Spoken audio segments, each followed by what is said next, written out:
Good morning, beautiful people. Welcome back. It's another day.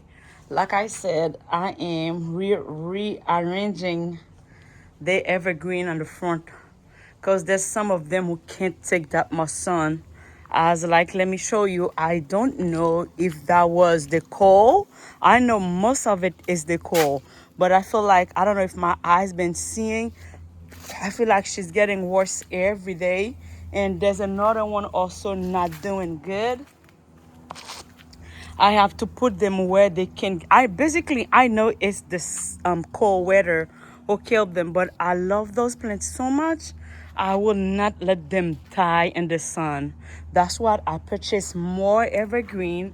That means I can put them there because basically here is basically all day sun. I think like 6 hours sun and then 2 hours or whatever less shade than that place. But I have backup. That's what I have backup. I'm gonna put them there to make sure they're nice, but those one need to get some rest. They can't stay there. I really like those trees, but they can't stay there. All right, I guess I'm gonna find place to put them right here on the front.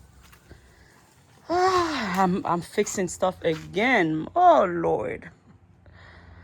But anyways, wish me luck, guys. When I'm done with everything, I will come showing you guys the result. Thank you, friends, for watching. Remember to subscribe and like. Have a blessed day.